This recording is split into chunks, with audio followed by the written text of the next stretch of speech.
So, dear learners, in this video we will be discussing about the different ways or methods of writing system requirements.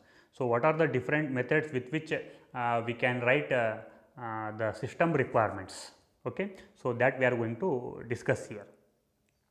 So, basically the requirement specification, this is a process of writing down the user and system requirements in a requirement document that we had discussed just now in a structure of the requirement document, or very popularly known as SRS is concerned. Okay.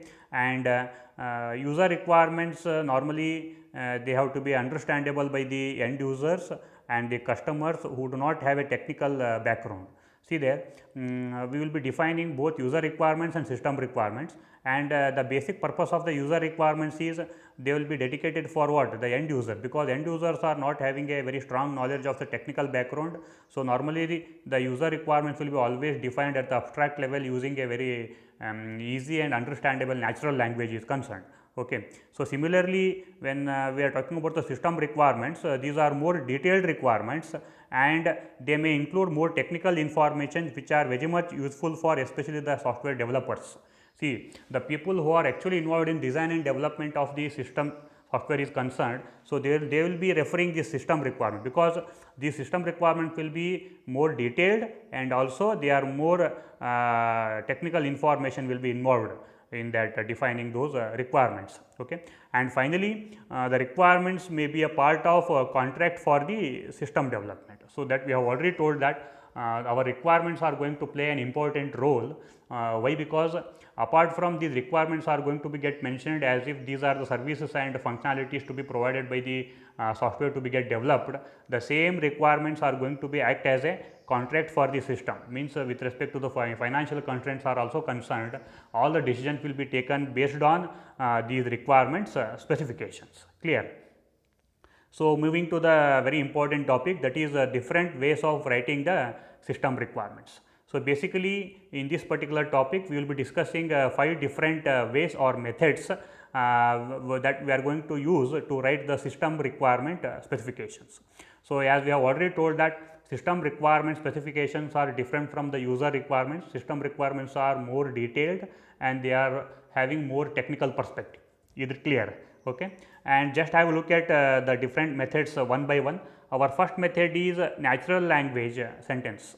So, as all of you know that the very popular natural language that we are all using it right now, it is the English language. Okay. So, imagine as if you are using the English as a natural language to define your system requirement specifications. Okay. So, here the requirements are written using numbered sentences in natural language, and each sentence should express what? One requirement. Just we will go on defining the requirements using this natural language with numbered 1, 2, second requirement, third requirement, fourth requirement. Okay, just like this. And the next method is what? Structured natural language. See there. So, this is the second way of writing the system requirements. So, here we are going to use the same first method as if this is a natural language, but now it is more modified, means with some constraint, that is called what? Structured. Structured in the sense what? With a particular template and pattern or a standard form that we are going to use it. Okay. See, normally what happens if you start using this natural language simply, then randomly people will start defining the requirements. Okay. So, for example, say when I will say that all 50 students have to prepare their resume, okay, then 50 students will prepare their resume in 50 different formats and ways. Okay. Rather than that, if I give one particular common template, and if I ask everyone to come up with the resume with the same format, then it will be easy for us to go through and compare and read the things. Okay. So, that is the reason that our second method is what? Structured natural language. So, here what happens? The requirements are written in natural language only, but using a standard form or what? Template. Is it clear? So, here some strictness will be there, means there will be no freedom to write the requirements in our own way. We have to strictly follow that particular standard format or what? Template. Clear? Then the third method is design description language. This is very popularly known as DDL. Design description language means actually this approach is going to use the language like programming languages. So, here the programming language like C, C++, Java and every programming languages are having their own notations, and such notations are going to be get used to define the requirements by you, and that method is called as design description language. See, normally whenever we are going to define the interface specifications in the sense what, whenever see for example, say imagine today I am going to build one desktop PC of my own with my own architecture, and tomorrow if I want to interface one printer as an external device for that, then how you are going to define that interface between that printer and your desktop PC? Is it clear? Because the desktop, that printer is not a part of your development or design. So, it is an independent component which is manufactured by some other company. Okay. But your system or your software that you are developing, so that should be get interfaced with some other company, what you call that printer, then it is your responsibility to fulfill those requirements, and you have to implement those requirements. Okay. Such requirements are called as what? An interface requirement. So, while defining such kind of interface requirement, normally that will be done using what? Design description language. Okay. Then the third one is graphical notations. So, this is also one kind of defining the requirements. Means, so here and as in our previous discussion also told as a system models. So, we will be using the graphical models, means diagrammatic representation. So, my requirements will not only explained in terms of natural language, that will also be get represented by using what? The diagrams, that is called as what? Graphical notations. There is a very important and famous concept, that is UML, that is unified modeling language concept has been developed, especially for the use of object oriented software engineering is concerned. So, there we will come across a variety of different types of system models, means this graphical representation, okay, like object diagram, class diagram, subsystem model, package diagram, okay, state machine models, okay, activity model. So, like the data flow model, see there are variety of different types of diagrams that we can draw to exhibit what exactly my software should do the functionality or what? The service. So, that type of notation is called as what? Graphical notation. Then the last method is mathematical specification.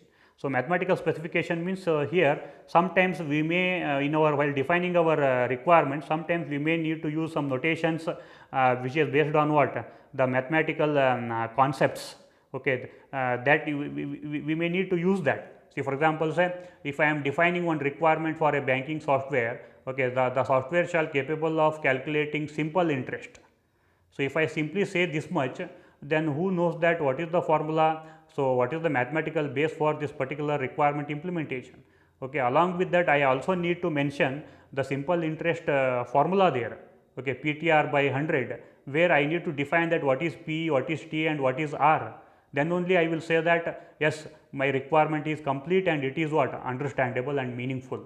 Okay. At that time, sometimes while defining such kind of requirements, we need to use some sort of mathematical specifications and notations and formulas and other things.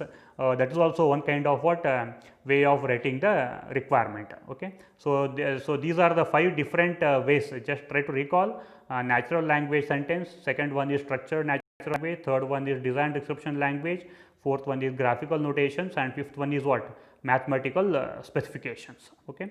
Now, coming to the first one, just we will try to discuss few examples over there. The first one is natural language specifications. Okay. So, the important point over here is requirements which are written as a natural language sentence, normally they will be always supplemented by diagrams and tables also. Why? Because only the requirements which have been written in natural language are not sufficient to understand. Okay, that is the first thing. And the another important thing is the requirements you have used for using this natural language specification, they are more expressive, okay, and also what universally, normally this is a very popular way of what defining the or writing the requirements, okay, and they are very easily understandable by what, especially for the end users and customers are concerned, because any non-technical person can also read these requirements and he can very easily understand. These are the advantages that we can say, but at the same time, to make it more effective and expressive, there are some guidelines are there while writing the requirements using the natural language especially. So, normally what we always suggest that only writing the requirements in natural language is not sufficient. So, for that we need to invent what? A standard format and use the standard format for all requirements. All our functional or non-functional requirements should be written under what? One particular standard format, first thing. And second thing is we need to use the language in a consistent way. Okay? Means you especially, for example, say whenever any requirement is mandatory, then you might be using a word called shall, okay, or should. See there, means a proper grammatical sentence is to be get formed whenever I am defining the requirements using what? The natural languages are concerned.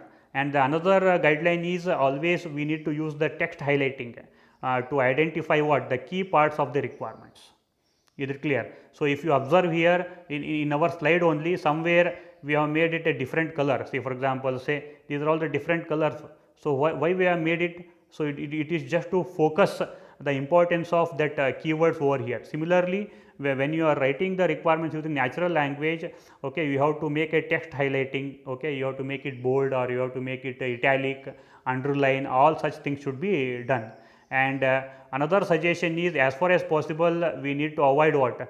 The use of computer jargons, means the very complex and technical words that we need to avoid. Why? Because normally the requirement written in natural language will be used by what? The end users and customers or non-technical people. Okay? And another guideline is we need to include an explanation, means the rationale of why requirement is necessary. See there, this is very important. Okay? Every time whenever you add any requirement, where you define any requirement, you should also tell that, okay, why you are defining that requirement. That is called what? The rationale. Okay? Rationale, the very basic information that you need to always mention. Clear?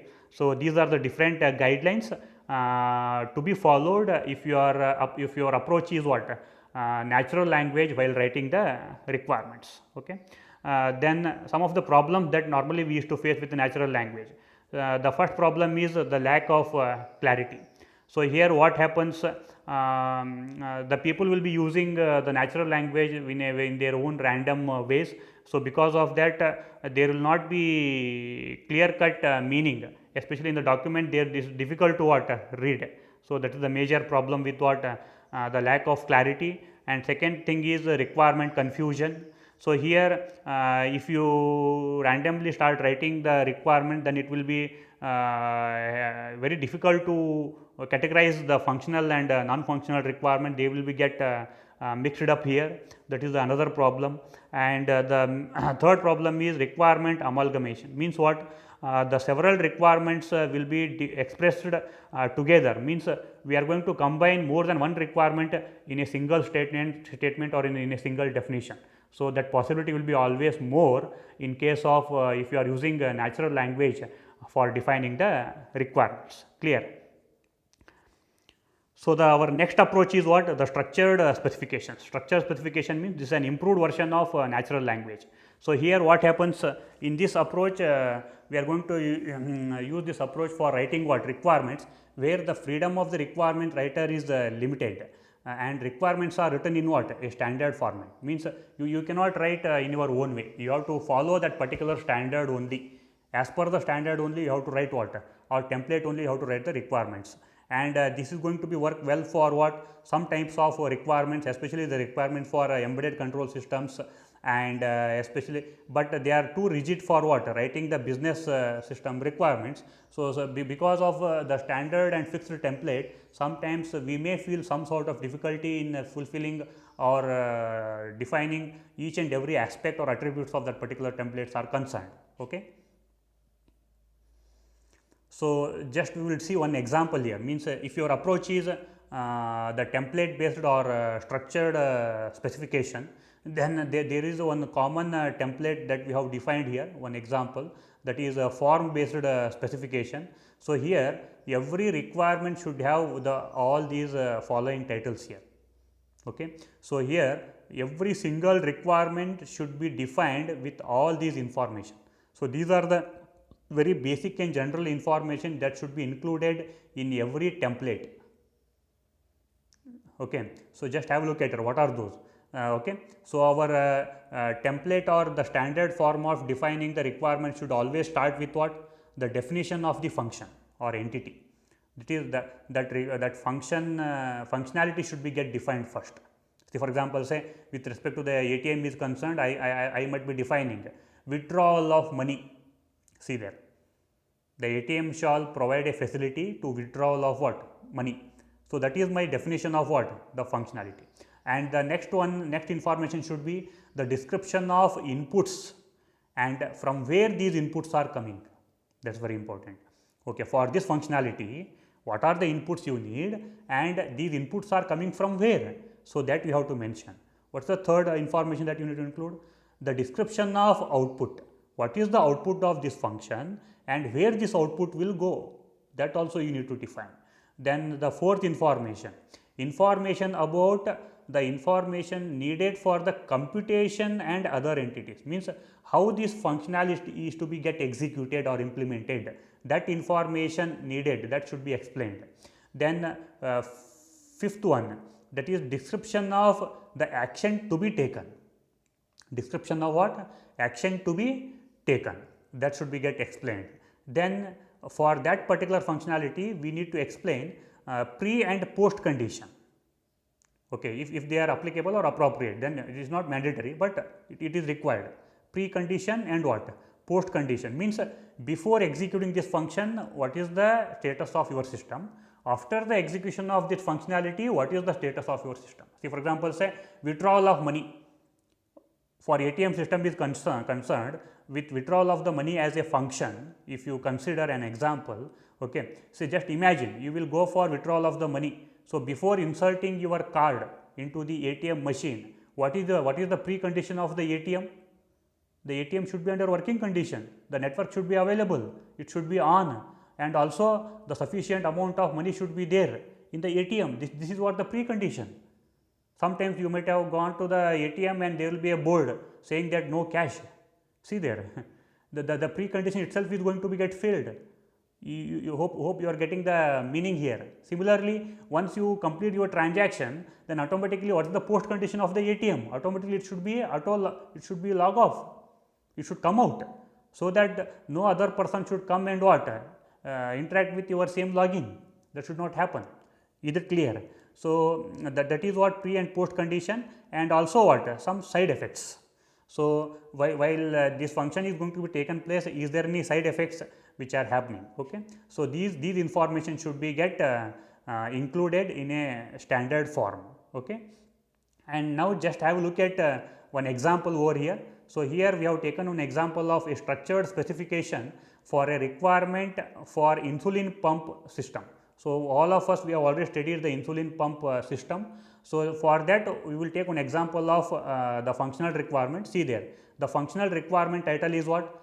Compute insulin dose, okay, for a safe sugar level. So, here computation of the insulin dose is what? One functional requirement, okay, that is the first definition.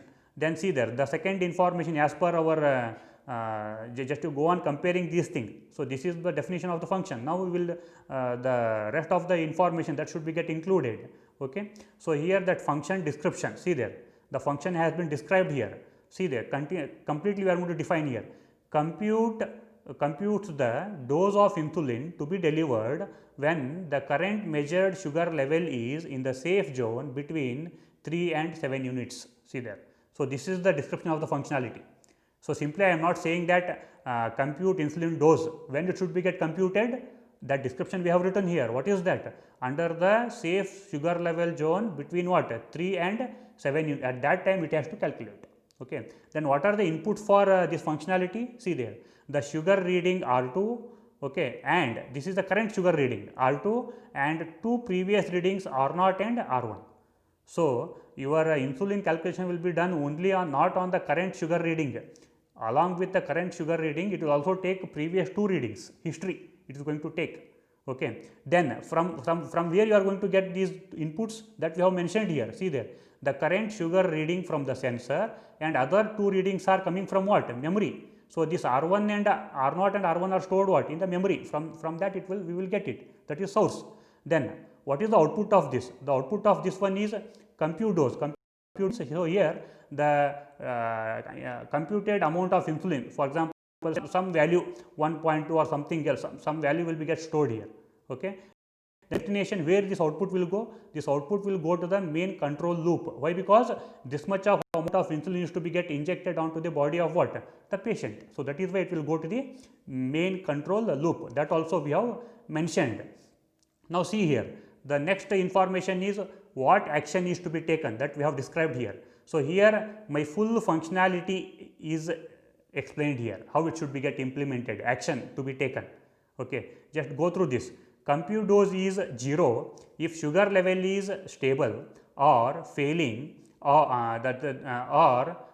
falling, that is falling, or if the level is increasing, but rate of increase is what? Decreasing. If the level is increasing and the rate of increase is what? Increasing, then compute dose is computed. How it will be get computed? By dividing the difference between the current sugar level and previous level by what? 4 and rounding the result. See that even the formula also here they have explained.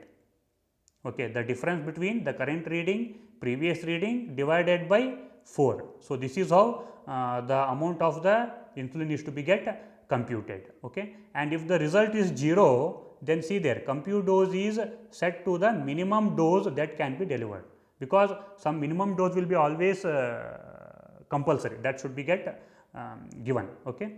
And just have a look at the other information here. So, what are the other requirements? So, other requirements here, we need 2 readings here. Okay. So that we can calculate how the rate of change of sugar level is taking place. Is it clear? Then what is the precondition here? The precondition is, see there, the insulin reservoir contains at least maximum allowed single dose of insulin. So, insulin should be present in that device, stock should be there, that is the precondition. Then what is the post condition? Post condition is, see there, after completion of this task, okay, see the R0 is replaced by R1 and R1 is replaced by what? R2. So, why? Because every time we have to store the current value, means the value should be copied into the memory. So, that for the next computation we have to use these values as the previous values. Is it clear? So, that is why it should be replaced and stored into the memory. That is what the post condition, and the side effects are what? None. So, no side effects are there while carrying out this particular functionality is concerned. So, this is how we are going to write one functionality. See there. So, this is an example of defining one system functional requirement for what? For an insulin pump. The title of the functionality is computation of insulin dose. So, like that, if you define 100 requirements, all 100 requirements should be described in the same standard format. Always remember. Clear? So, this is what about what writing the requirements using the standard format is concerned. Okay.